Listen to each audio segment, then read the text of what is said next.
We're live. Howdy, everyone. Welcome to the first episode of Filmmakers After Dark. I have with me the hardcore Greek, Mr. Demetrius Christodoulakis. How are you?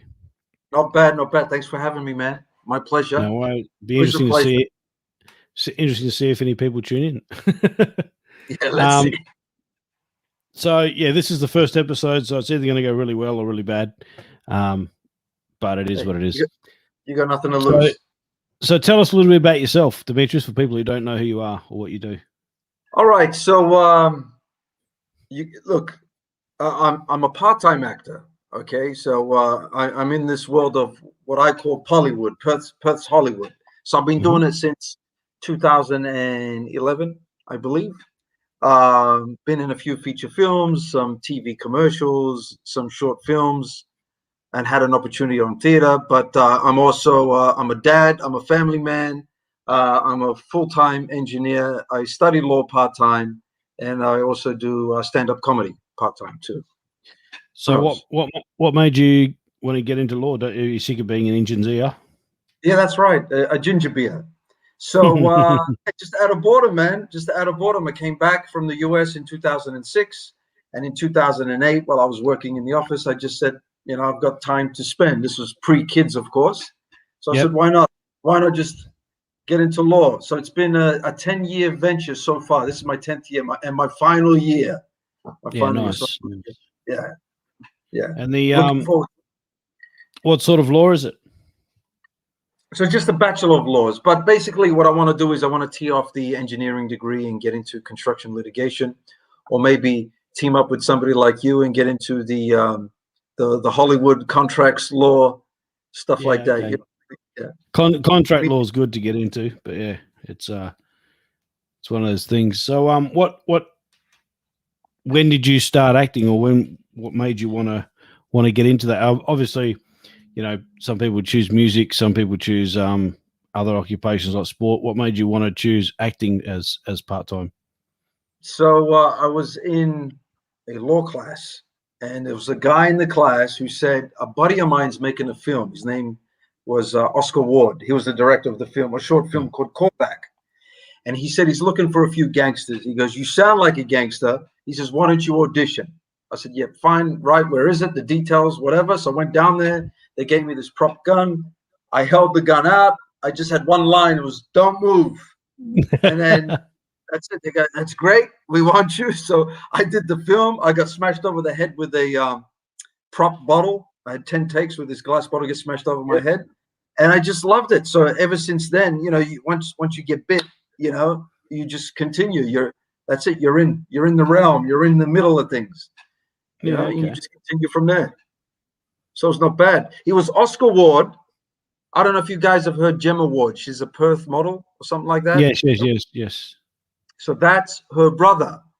And, you know, I saw this beautiful blonde on set. I'm like, who is that? And they're like, that's Gemma Ward. I didn't know who Gemma Ward was at the time. And then you look her up and whatever. But yeah, so Oscar Ward, talented director. Pretty good. Pretty cool. Yeah. And you lived in the US for a while, yeah? Yeah. So I was born in Australia. And then age 10, we moved to the Bronx, New York.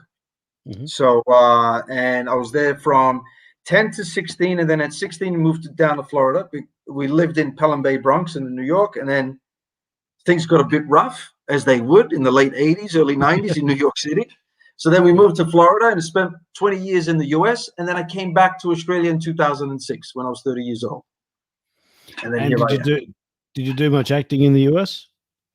I did one commercial in the US, which was for Home Depot, the Bunnings of the US.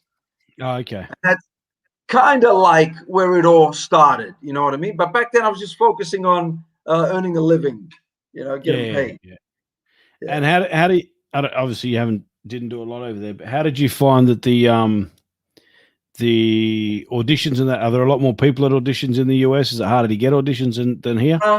It's funny you say that. So in 2017, I went back. I was in New Jersey for a year. So I did audition for a couple of films.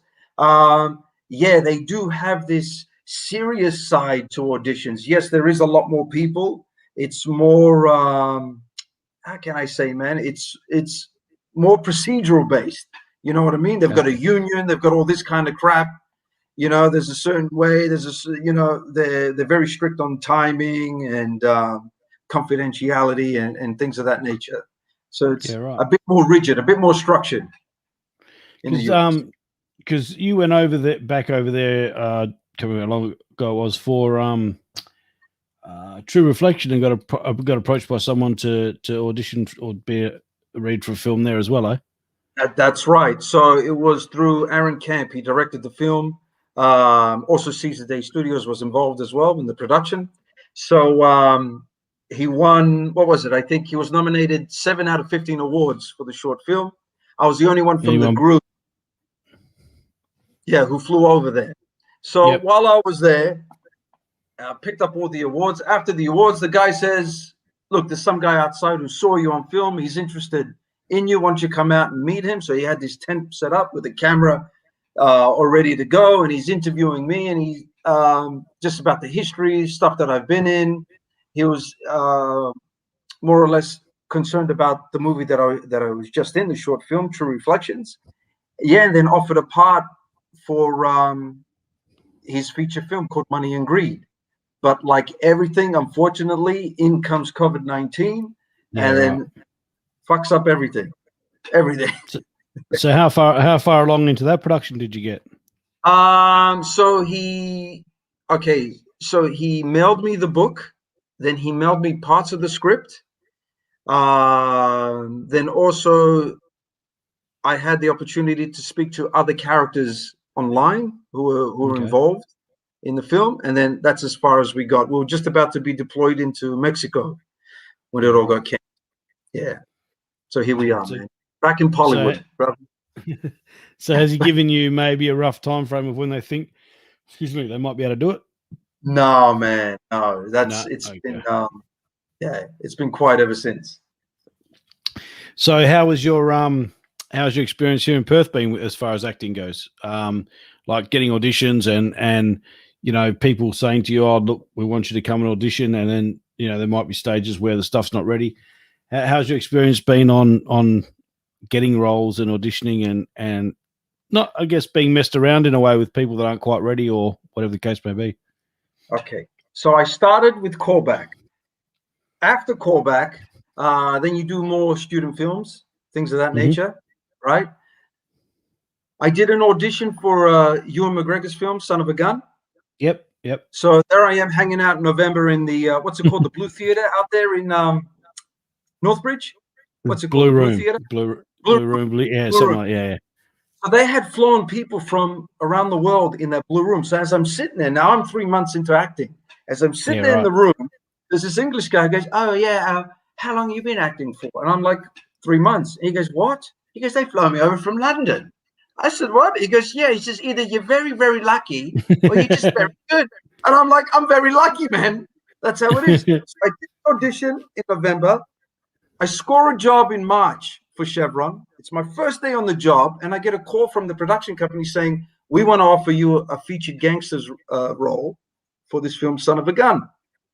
And I'm like, oh, do you think when's filming? They go, we're filming, we start in 2 weeks. I said, well, is there any chance that you could postpone it maybe another month? They go, who do you think you are, man?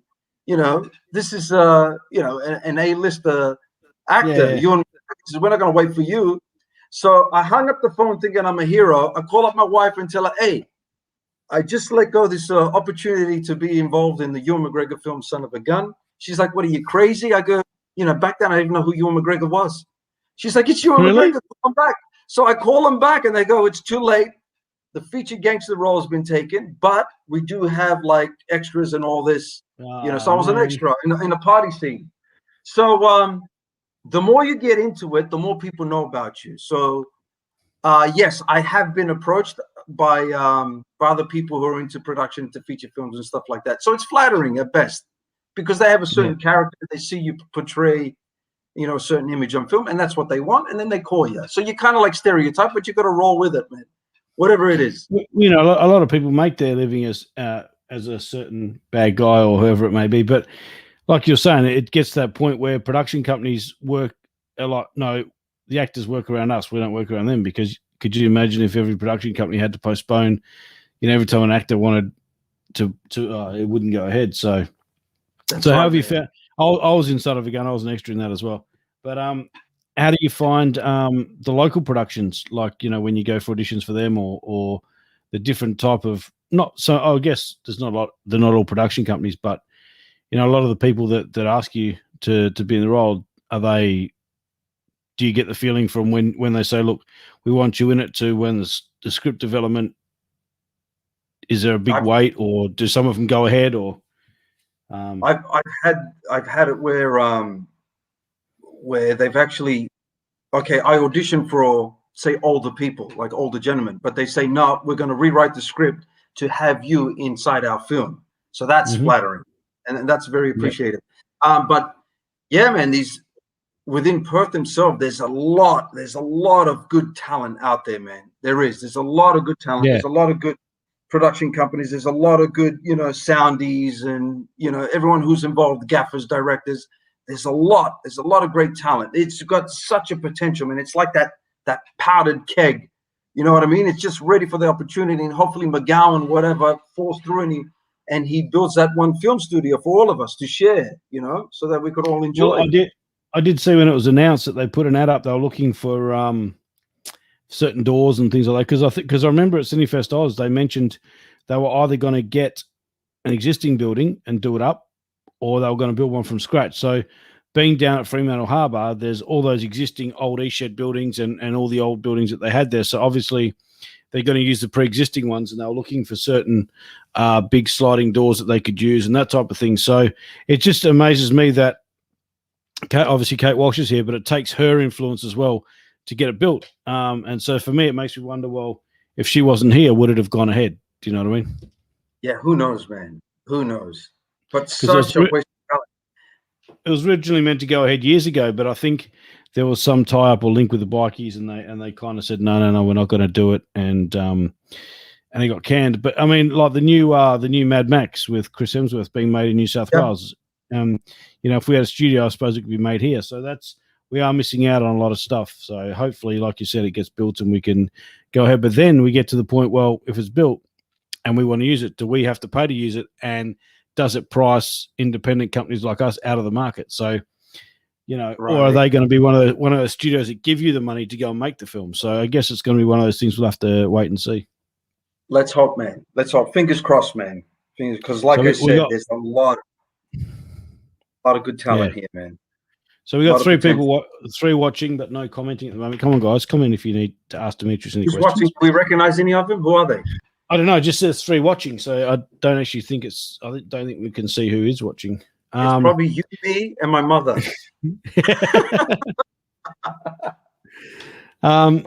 So tell us a bit about your experience on local film sets. So, look, basically, if you're a perfect actor, and being after dark, you don't have to hold back if you don't want. That's why it's after dark. Anything goes. So if you're an actor in Perth, it's basically done for free. All right, it's done gratis. So you do there's a lot of actors that put their time, their effort, they give up their family life, they give up their own personal life to be on set. Right. I remember filming until I'm on set, say at 3 p.m, and by the time I actually physically started filming was 4 a.m. By the time I was done was 6 a.m. And then I drove 2 hours home, you know, almost dodging kangaroos on the road and shit like that. Yeah, well. But that's fun. But there's also the other side too, where you put in the time, you sacrifice your family life, you put in the time, you put in the effort, and then that film amounts to nothing because there's a breakdown. There's a breakdown amongst the crew members, or contractually, or just laziness, where they just do nothing about it. They do nothing with it, and it just fizzles out and goes nowhere. And that's heartbreaking because, you know, here you are, you're putting all your time, all your effort, and then it goes to nowhere, it goes to nothing. Not even like a piece that you could take home with you to put on your personal showreel and things like that, you know. But that's what's tough. But overall, the experience has been good. We just had someone called Bruce Wayne say, "Oh, watch In Darkness," and I said, "From your cave." If you even jump on your phone now to the YouTube channel, you should be able to see us live, Demetrius. And if you click on there, you should be able to see comments. So, okay. What's one of the best local productions you've been on that not so much has maybe been finished, but that you've had fun on, or that you've your character was good? Black Ghost.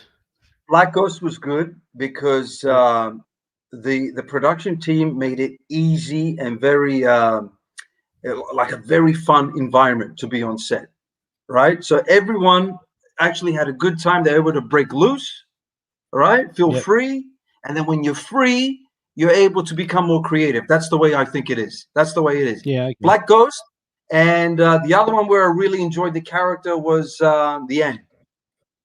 Oh, yeah. Where I played this hustling boxing coach or money Mongol.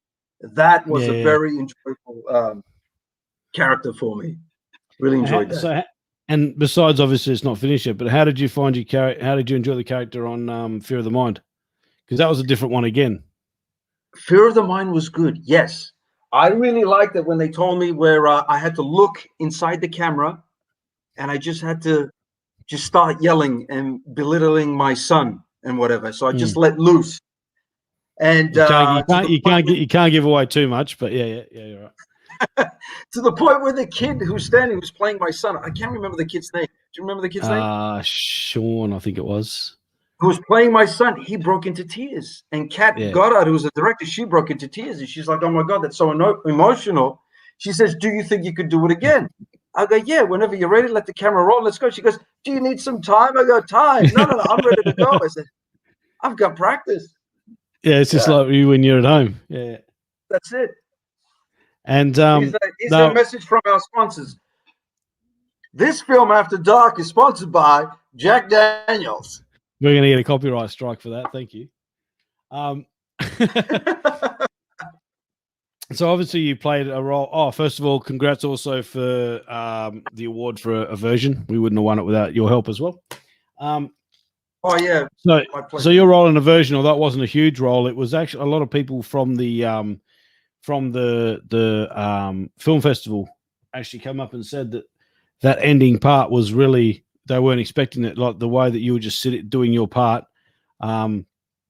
because there were four other proof of concepts on the night, and a lot of them said to me that those proof of concepts were more like just a short film. They just ended and that was it. Whereas with a version, it ended on that certain part, which I might not give away because once the festival run's done, we can put it up here. But they said it left them wanting to see a feature or wanting to see more, whereas they felt the other three, and that's why it sort of swayed them our way a little bit, was because they felt like just short films and they just ended it. Although they were proof of concepts, they were just like a short film, whereas a version wasn't designed to be a standalone short film. It was just one scene from the film. So I think that in a way helped us a little bit. But yeah, everyone did a really good job. And although obviously the professor didn't have a huge role, the role that he did was actually quite, a lot of people enjoyed it. It was good, man. It was good. Like you said, that ending left it very open ending. It keeps you intrigued or engaged, like you want to learn more, more about it. Once that mist hit him and the people collapsed and fell unconscious, whatever, and there's the professor taking notes. Yes. Kept them engaged. It was good. And again, like you said, being on set, it's the first time, well, besides True Reflection, it's the first time I've actually worked, because I was production manager on True Reflection. It's the first time I actually worked that close with Aaron Camp. And the set, again, was really, we tried to keep it lighthearted and enjoyable. And Aaron does a really good job. Like, just working with him is so easy to get on with. And everyone, even the actors and that, we all had, it was cold because it was nighttime. And, but yeah, everyone pushed through and did a really good job. And it was like ridiculous hours. We're starting at 6 at night and going till 4 in the morning, whatever it was. That's right. And you were there for quite a while. But yeah, I think everyone enjoyed themselves and had a bit of fun on set. So yeah, man, it was good. Very easygoing. The cast and crew, if they make it easy, as long as the environment's okay, it's good. Like my mother says, she goes, "You're 44 years old and you're playing dress up with your friends still." She goes, "What's the matter with you?" You know what I mean? Yeah. But at least you're somewhere where everyone can just let loose, be themselves, be easygoing. Yeah. Yeah. But at least you're not the only one dressing up, so that's all right. That's right. Yeah. Yeah. So here we are. So if you had a chance to to play a role, what would be your ultimate role or character? I am looking forward for this role in a version. I would love to carry on and pursue. If the gods are with us, love to carry on and pursue and to play this character as the professor. I'm a big fan of the mobster genre films. You know, your Casino, your Goodfellas, the Godfather. I'd love to play some sort of mobster or something, or just grab a bat and just beat somebody over the head with, you know, in acting, of course, only acting. But I'd love it. I'd love to play something like that, you know. But yeah, like I said, if things go well and things are in our favor, you know, if to play this professor in the version will be great. Will be great because it'll be kind of like something different. Well, that's right, and I hope it does. I hope it does. Like you said, I hope the gods are with us and it does go ahead, because it'll reward everyone for their hard effort for the short, and we'll be able to get an actual feature made, which will be really good. But what advice, I guess, would you have for people that want to do acting but they're not sure how to do it or what to do? So if you're just starting out, right? So if you're just beginning, you know, first of all, just jump on Star now, create an account, get on these student films, do enough student films that you can get a show reel together, get the show reel together, memorize a monologue, and then go see if you can grab yourself an agency. Either work under an agency or you could freelance and just start building your rapport. But most importantly is that when you do get involved in the acting arena, it's the, you know, you got to take rejection well. Some people just don't like you, or some people just don't like the way you sound, or they don't like the way you act, or whatever, and they say no, thank you, or you don't even hear from them. But just take it with a, what do they say, with a pinch of salt. Who cares? Whatever. Next, move on, and just keep at it. Keep at it until you find something. Or I was watching The Godfather 3, which I'm still watching now, and it had Francis Ford Coppola's daughter in it, Sofia Coppola, and she was in a scene with Adam Garcia, and the reviews that they got, the critics were so harsh on her acting performance that she gave up acting and went into filmmaking, and she's actually won an Academy Award for a film that she's made. So she didn't want to be in it. She did it as a favor to her dad, but because it's kind of like that criticism, she didn't take it very well and thought, no, I'm not going to do acting, and went into filmmaking. And I guess she was a bit like her dad. I can't remember which film it was that she won an award for, but yeah, she seems to be doing okay with that. So sometimes, a bit like myself, it's sort of like, for people my size, it's not easy to get roles. And so I kind of thought, well, I still get a few auditions every now and then through my agent, but I thought, you know what, I actually like how films get made. And so I thought I'd try and jump on the other side of the camera, and I'm still learning. I mean, I've got people like Aaron and that around who don't mind me messaging them or hitting them up and getting advice from them, because without them, I wouldn't be able to do what I do. So, and, you know, and then people like yourself and all the other actors and that I work with make it easier on set, because there's a lot of actors that have had some more experience than others. And so they help the other actors that aren't as experienced with their, you know, on set as well. So it's good and Perth's, the only thing I find wrong with Perth is, with it being such a small community, is that sometimes people do burn bridges in the fact that the way that they treat maybe other people, or like you said, they promise something, we're going to make this film, and they either don't deliver or the film gets made and it doesn't get finished. And I just don't see why they need to do that, because it's detrimental to them as well. Right, man. Right. The industry is too small for that, man. We should all be helping each other out. And essentially everybody knows everybody, because if you go to so saying on CV Films has commented, they said it's always about what the filmmaker is looking for when it comes to acting, and that you have to be good. I agree, but you don't always have to be good. There are some actors that, like I said, might not be as experienced as others, and so sometimes a lot of the experienced ones can help them up and bring them up. But yeah, to an extent, if you have leads and things like that, lead actors, I would probably try to cast experienced people for lead actors, and then have either featured extras or other extras as ones with not as much experience. Bruce Wayne, with COVID, there's a lot more self-tapes being requested now. Would love to hear your thoughts, advice on process on how you tackle those. Okay, so what I do is, like Demetrius was saying with Star Now, I tend to stay away from Star Now just purely for the fact that a lot of them have agents. And as Demetrius alluded to before, in Perth, a lot of it's unpaid. And being with an agency, most of them want their actors paid. So I try to contact people like Demetrius and people I've worked with on Facebook. I message them, say, look, this project's coming up. Would you be interested? If they say no, then I use Star Now sort of as a last resort. But there are some people on Star Now that don't mind doing it. They might say to their agent, I want to do it. But yeah, I've just found that even with a version, trying to get some people on there, they're like, no, they need to be paid for this. And the agents understand, but they also, they want a piece of their pie. So when you say to them it's a self-tape, some people get nervous. A lot of them have said to me, oh, it might take me a little while, or because sometimes I set a deadline. It might be a Friday at the end of a month or whatever it is.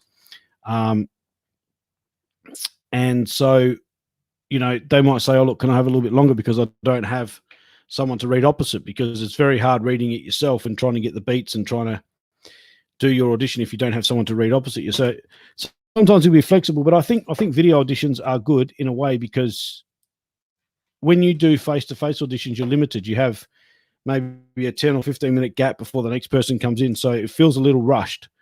Whereas with a video audition, they can do a couple of takes, they can take their time to do it, and you've got more time to go back over and look over it. Not only that, if you want to show it to your director or co-producers, you can send them a link and they can check it as well if they can't be there on the day of in-face audition. So they both have their pros and cons. But yeah, I think I don't mind doing people sending me self-tapes. It's just if they're too nervous, then we try and organize a face-to-face.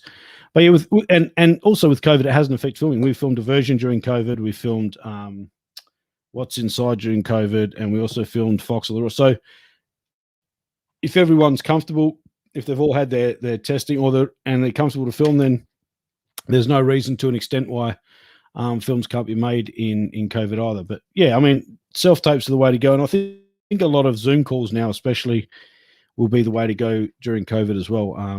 I've got another project I'm working on, which is a series which I'm completely redoing, and we're just working on that at the moment, trying to work out the best way to get the pilot done. But we do a lot of Zoom calls. But once this lockdown or wearing masks over, we'll probably get together and have an in-face. But Zoom's is good as well, because you can record it, you can play it back. But yeah, I mean, I encourage people to do self-tapes as well, because it gives them confidence on camera too. You know, they're looking at a camera, they're auditioning, and they can look it back and say, oh, I didn't do it very good. So yeah, it has its benefits. CV films, good is not necessarily experienced. Yeah. I don't know. You can be experienced and then not good. You don't fit the part. Yeah, that can happen. What's your Demetrius? What's your take on self-tape? Because you've done a few self-tape auditions. Do you prefer self-tape or in person? I actually prefer in-person auditions. If I do self-tape, the person who I'm reading off is my wife, and she's very robotic when she reads, and I just can't stand it. You know, I need someone who's more like, I don't know if she's watching. If you're watching, you know, leave the key under the mat. I need to come home and sleep tonight. You know, please don't lock me out again. But you're not at home? No. I'm actually visiting my mother, my #1 fan. So you've already been kicked out then. That's right. Yeah, but I prefer in-person auditions because I don't know, man. I'm just a people person, you know. I think, and then when you're put on the spot,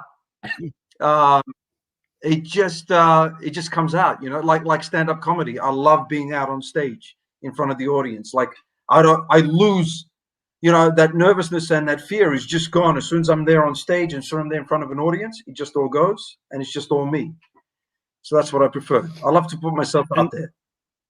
So, and do you find, obviously, having the confidence of stand-up comedy, does that help you when you're acting? Does that give you more confidence when you come to rehearse or when you're on set? Yeah, because it keeps you live on your feet. You know, so you feel a dead spot. You know when a dead spot's coming, and then you want to interject with something different or just as fast, so you could eliminate that dead spot, that lull. Yeah, Yeah. it keeps you on your So toes. CV Film says in-person rules. I agree, Demetrius. Yeah, I mean, Yes. ultimately, I like to do in person as well, because you might also have a male and a female lead and get them to even play off each other, and you can still tape it, record it in person. But obviously, with the way things are at the moment, it's not always applicable. So that's why a lot of self-tapes are coming through. But what about you, man? You prefer behind the camera? You prefer behind the camera or in front of the camera? What do you prefer? Me, I prefer behind the camera only because I don't know. I'm a very harsh critic on myself on acting and that sort of thing. So I know how I want to do certain things, but yeah, I don't feel confident in myself doing it. So behind the camera, I can sort of sit back and watch how everybody, if it's a project I've come up with or someone else is doing, I enjoy watching them bring it to life. But yeah, I mean, like with Black Ghost, I was in that for a little bit. Maybe another project I might be in, like, I don't know, a couple of scenes or whatever, just because I like to still keep my hand in it a little bit, but I don't feel confident enough to be able to take on a lead role. And like I said, people my size, there's a lot of people don't want to watch people like that on screen either. They've got that mentality. They have to be like a home and away actor, where they've got the good body or the good looks or whatever to sort of be a lead. So you do have some exceptions to the rule. Good body, good looks, like me. You told me your six pack's hidden though. That's right. Yeah, it's there. Like mine's hidden behind my keg. So yeah. Yeah. But yeah. So I guess have you had any bad auditions or bad experiences on set that you'd try to tell people to stay away from? Bad audition. Look, I don't know about bad audition, but sometimes you could do an audition and you feel like you've nailed it. You know what I mean? You feel like, yep, I've got this in the bag. You walk out of there, you're like, fuck, man, I really hit it. It's all good. And then you find out that you didn't get the part. It's disappointing, yeah. But then again, you just roll with the punches. Sometimes you go in there and like really don't give a shit about the part. And then they're like, yep, we like you. And you're in. You got the part, So, yeah. Element of surprise, man. Because I had one. I was doing a uni film once, and they wanted me to play a certain part, and then went and auditioned for it, and they messaged me back the next day and said, "Can you play the lead role?" And so then I had to go relearn that again, and just because they thought I fitted into that role better. But like you said, sometimes they'll rewrite a role for you, or they'll put you in something different. And I heard lately you've had a bit. What's that? Go ahead. Go ahead, Joe. No, you go. I was going to say, but I was with one agency a while ago who casted me for a 55 overweight Aboriginal. Hello, Amanda Corey. Yeah, I can see you fit the bill. Yeah, so that I don't understand. 55 overweight and Aboriginal. I don't get it. I don't get it. But anyways, did you because I remember you telling me once you were with an agent and they said that you they're looking for someone with an American accent and an American passport or something, and then they passed you up. I said, I've got it.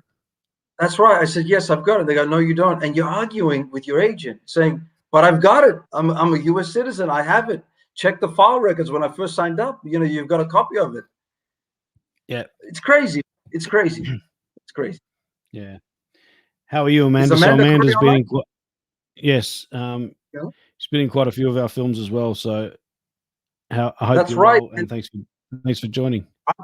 I'm actually going to be playing in another proof of concept with her called Ex Supra by Camille Woodthorpe. Yeah, right. Yes. So I had the opportunity to meet with her, had a coffee catch up with Camille, and she said that Amanda's playing, and I said, "Yep, great actress. I've acted with her before in What's Inside and Aversion," and I said, "You've really picked an excellent talent there. So she won't let you down for sure. She's a very strong actress, very good in what she does." Amanda says, I'm good. How are you both? We're good, Amanda. Good. We're not wearing pants. Well, Demetrius isn't. I'm wearing his pants. Yes. Yeah. Yeah. So Amanda, we're just talking about experiences on set and things like that. Is there any? Feel free to comment on anything, or ask Demetrius anything. So, I forgot to say, you're also the co-producers for a version. How did you feel going from acting to co-producing? Did you feel it was a big step? Not a big step, but it's way different, man, to be involved, in the whole production of the film. Ideas, concepts, locations, things like that. It's a whole different beast. It is. And I think what's necessary in that point in time is like what has happened is you've got one person who just brings in all those ideas in and then focuses on the basic premise of the whole story. You know what I mean? He could take an idea from here, take an idea from there, or reject one idea, and then ultimately he has control. And that's I think the direction where it needs to be, where it currently is. Sometimes, as they say, too many cooks spoil the broth, and it just prolongs the whole process. But funding is another issue, as when you co-produce. That's a challenge. Like I had the opportunity to address this issue in 5, and they asked me. They kind of caught me off guard. They said, "Why don't you fund any films?" And I said, "Look, I'm a smart investor, right? So if I am to invest in any film, you just want to know basically where the money's going, where's the distribution channels, what's the rate of return, and when do you get that money back, and how can we track it?" So it kind of needs to be open-ended. You really want to see where all this money can go and how fast can it come back. Kind of like shares in the stock market. You froze, Chilla, or have I froze?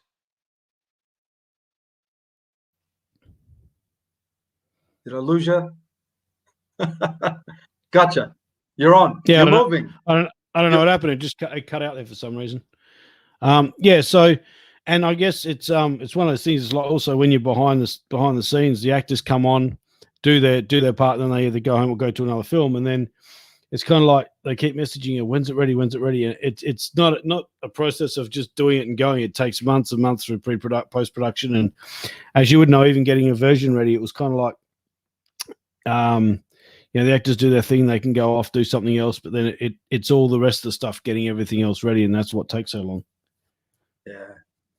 Yeah. Challenging. CV Film says, or as I like to say, more than one director is a corporate video, not a film. Yeah. Who is that guy, man? Who is that guy? So who are you, CV Films? Are you a local production company? Introduce yourself. Or if you want to jump on live one night, anyone else who wants to jump on, let me know. And I'm going to do this once a week if I can with different people. But even like we had a production we did about a month or so ago, and the writer, he writes books, does a lot of theatre, writes books, and he made one of the stories into a script. Now, it's the first time that his film was made into his script was made into a film, and he wanted to be on set, which was fine because normally I don't like to have the writers on set just because you can have conflict of interest, whatever, if you're not filming to exactly the way it's written. Anyway, I won't go into that. So we had our director on set, and I know the writer was excited, but it got to the point where the director would say, do this, and he's sort of like, oh, how about they move this way? And he was directing some certain scenes, and the director standing there. So it got to the point where it's like, well, next time it's either I don't really want the writer on set if I'm producing it, because you just unless they're going to be the director themselves or produce it themselves, because it just gets too hard. There's a lot of toes that get stood on and things like that. And I understand they want their vision, but it's hard. Like the saying goes, cooks for the broth.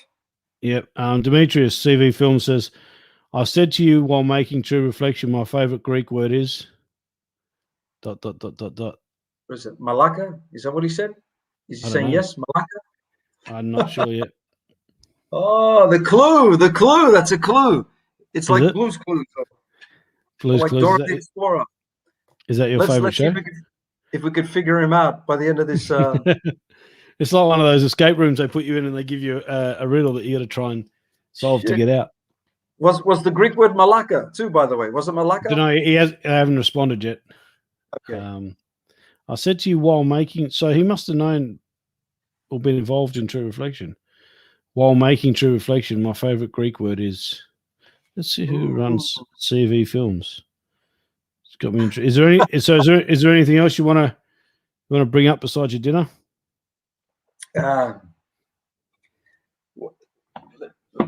What's the hold on? I had a. So I told you about the Ewan McGregor. I turned that down. What a joke. Can't believe he did that. Oh, there was another one. So I was filming in 2017, right? So I auditioned for this short film, and it was about a guy who is robbing a bodega in Jamaica, Queens. So it's basically a convenience store. So again, we're filming 2:00 in the morning. So I've got this balaclava on, dark clothing. I'm inside the bodega. I've got like this prop gun, and I'm like, "Hey guys, before we get started, has anyone notified the police?" And they're like, "No." I said, "Are you guys fucking crazy, man? These guys are trigger happy." I said, "If you haven't notified the police, I need one guy standing outside the door. I'm going to sign on the door saying filming in progress, because, you know, here I am holding up a convenience store in Jamaica, Queens. You know, anything can happen. You know what I mean? Worst case scenario, I get stuck." So, which they did. They ended up doing. We ended up finishing filming, and then by 3-4 o'clock in the morning again. And then I just continued on work the next day, 7 o'clock in the morning in Manhattan on construction site. Right. Yeah. Okay. So CV Films come back and said the word is poiesis, Poiesis. Damn, who is this guy, man? What does that mean? I don't know. Poisos? No, Poiesis. Fuck, I don't know. I never heard of it. Let's see what it means. You've even stumped a Greek there. CV Hold Films. on. Let me see. I'm going to get the meaning of the word. Who is this guy, man? I don't know. Just another clue. It's in philosophy. It means the activity in which a person brings something into being that did not exist before. That's deep. That's deep. That's what she said. What? That's right. That's right. It's like my days in San Francisco. Deep. Yeah. So there's a scene in Black Ghost where you snort cocaine. That's right. Did you want to tell us how that came about? Because obviously you reckon with all these years you spent in America that you didn't have any experience in it. So that's right, man. I lived a boring life. So holy shit, there I am on fucking Black Ghost. We've got a clear glass table. We're doing like the mafia scene where we've got the head guy Ron is playing head honcho, and then we've got Tristan Bowles on one side, right? Anthony Sigatosto on the other. You froze again. No, you froze. That's right, yes. And then there's lines of icing sugar on this clear table with the camera underneath. Yeah, so you couldn't get away with not pointing snorting up towards my face. That's right. And you guys were like, "Go on, make it disappear." I'm like, "How are you guys going to make it disappear? Is it going to be CGI?" The guy, no, you need to snort it. You need to snort it. I said, "What are you talking about? Need to snort it?" And they're like, "Man, you lived in the US all your life. You never did." I said, "No, man, I lived a sheltered life. I was in a monastery with the monks." Yeah, sure you were. And then they're like, someone rolled a $50 bill. So then you snorted. So I snorted one line. And they were like, "Okay, we'll do another take." We did another take, 2, 3, 4, 10, 12 takes. And at the end of the day, I'm bouncing from the rooms because I'm like high on sugar. And I've got like pancake syrup for phlegm for the rest of the day. Just to let you guys know, it was gluten-free icing sugar. But who did you turn to find out how to do it, though? There was an actor on set. Yeah, and he's from South Africa. She says, "Don't worry, just snort it. Everything is okay. Just fucking snort it. Don't worry about it." So CV Film says that word means poetry. Fuck, who is this guy, man? Give us another clue. Let's play Guess Who. Is he wearing glasses? Does he have long hair? You know what I mean? So we can start flipping the things down. Easy mail. Shit. They're on YouTube. Was he part of the cast, or was he part of the crew? I don't even think he's Australian, eh? Okay. CV Films. No, he looks like he's American.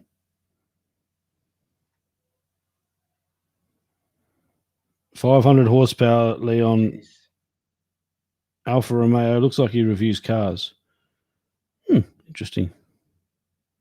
I'm also involved in another feature film called Out of Time with Tony Spencer. Yes. Now this thing gained momentum. It has gained momentum. It's gotten to people of interest in the United States who have the financial backing for the funding and everything. So I guess again we're waiting for this whole COVID thing to die down so we could start. There is the potential of them filming in Australia.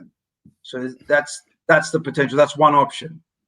But that's been in the works for a while now. So it's in somebody's hands, somebody potential's hands. Let's just say that much. I can't say too much. I think CV Films is Gary Centrone, because he said you need someone funnier than Demetrius, whereas Fanboy Warren. He's the only one that calls him Fanboy. That's right. Shit, yes.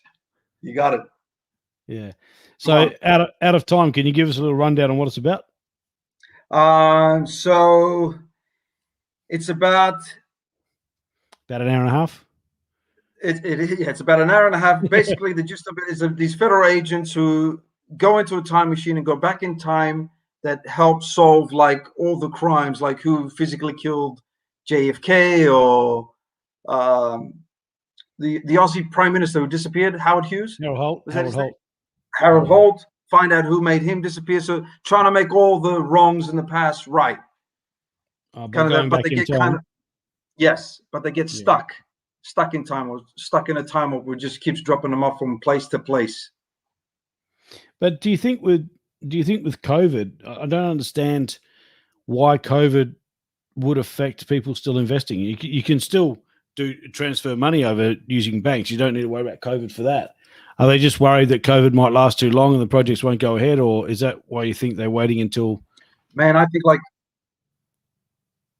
like everybody else, man, people are just waiting to see that light at the end of the tunnel. When is all these things going to be over? You know, when is it going to be done so the projects can get going? Because I reckon, me personally, I reckon it's going to get to a point, maybe not so much here, but overseas, where to be able to film now, you're going to have to be vaccinated. And I think a lot of the film sets, everyone's going to have vaccinations. Like I said, I don't think it happens so much here in Perth, because except for the one little lockdown we had the other day.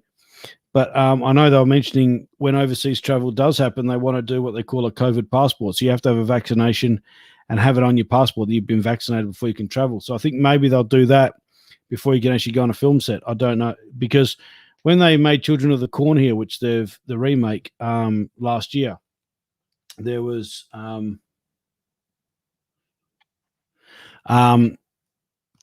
the police rocked up on set because they had over 120 odd people that flew over from the US, but the producer showed them and said that they had all the proper forms and everything to say everyone's been COVID checked, and they went ahead and the production got made. So they had everything in place. It's just, I guess it comes up to the individual person if they actually want to do it or not. So Gary said no one knows the stats because Netflix will not reveal them. So that must be on the funding and things like that. But yeah, I've watched a couple of films lately. Like I watch a lot of low budget stuff, especially on Netflix and things like that. And there was one I watched called The Dare, and it's not from Shutter Films. It's from someone else. I just downloaded it because I was listening to a podcast. And that, I don't know how much that was made for, but that was sort of a Saw kind of type of feel. And it was actually quite gory, because I had an idea for a film that a lot of people have said it's too gory, but this one's like the dude has his hands nailed to the wall, and then another guy gets his stomach cut and intestines pulled out, and it was actually quite violent. But that it seemed to be okay. But the guy was saying that on the podcast that they made some money back from it, not a lot of money. But going back to your point about funding, it's hard because even with crowdfunders, it's even trying to get $5 out of someone, they'd rather buy a coffee than put it into a film. Where when you say we've got another production coming up, they're all like, "Oh, we'll support you in any way we can," you know. So I don't mind putting into some of them. It's got to take my grab my attention though.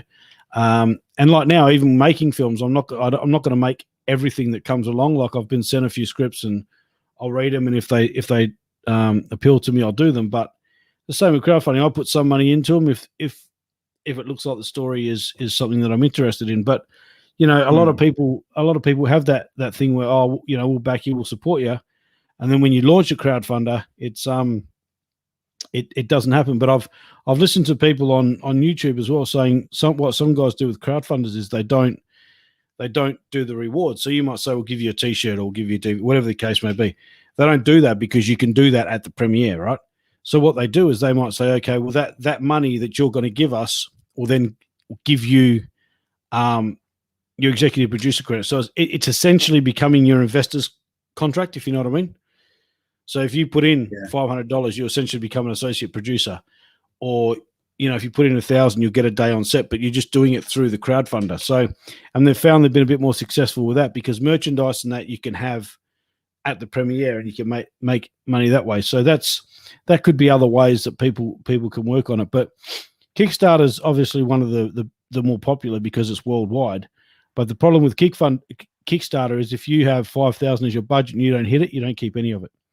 Whereas Indiegogo, GoFundMe, and the other ones, if you don't hit your target, you get to keep. I think if it's above $100, you get to keep whatever you hit. So they're good, but they just don't have the reach of Kickstarter.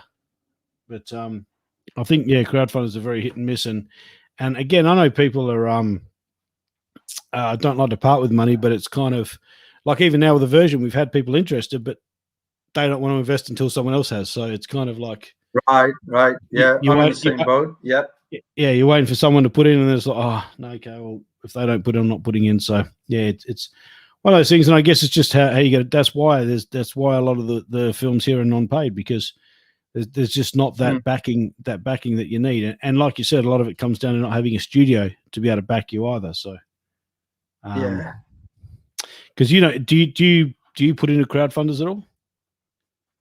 I have. So I had a short film that I wanted to develop about 5 years back. So I jumped through all the hoops with Screen West and whatever. I was asking for $16K, and then ultimately in the end they just said no.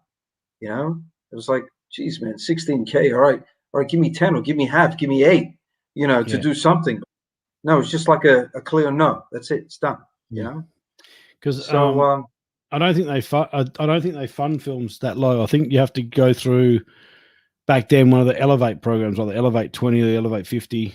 I think don't quote me on this, but I think they don't film anything maybe under $1 million. I'm not sure. From last count, that's what I heard. So,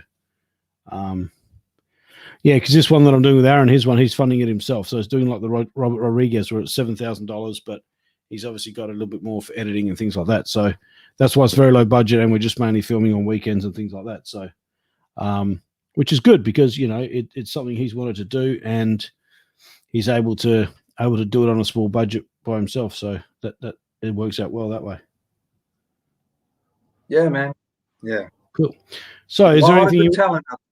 Oh, there is. And Perth's, I think Perth's at that point now where it's just about to bust through, but there's just like the studio and the funding holding it back. You know, if we were able to get enough funding to bring over name actors like Chris Hemsworth, or even ex-Home and Away actors or whatever, get them here to film, you know, then we'd be able to have, because sometimes you have to have that name to be able to sell it. You know, like if a version got funded, I wouldn't mind trying to get one sort of semi-name, whether it be Claire Holt, who's an Aussie actor and she was on Vampire Diaries and the originals, or even an ex-Home and Away actress or someone like that, because they might not be the star, but it gives you that name on the box to be able to help sell it, you know.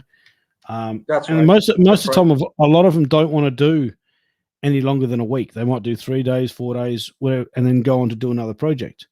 But speaking of Screen West, I had John Jarrett lined up for a version. For Black Ghost, because we met him at at Supernova, and his son was his agent, and we sent him the script, and he loved it. And so I applied to Screen West, and I said, here's a letter from John Jarrett saying he's not interested. He wants to be part of the project. So we went through the process of trying to get the funding, and I messaged him and I said, "Oh, what's going on?" I said, "Oh, there's a bit of a delay. We're still deciding." So it took him maybe about 4 weeks longer than normal. And within that 4 weeks, Stan had approached him and said, "Oh, we want you to do Wolf Creek as a series." And he left and went and did that. So because they dragged their feet a little bit, and whatever the case may be, their politics, we ended up not being able to get him on the film. So that's kind of why I'm a little bit, they've left a bit of a sour taste in my mouth.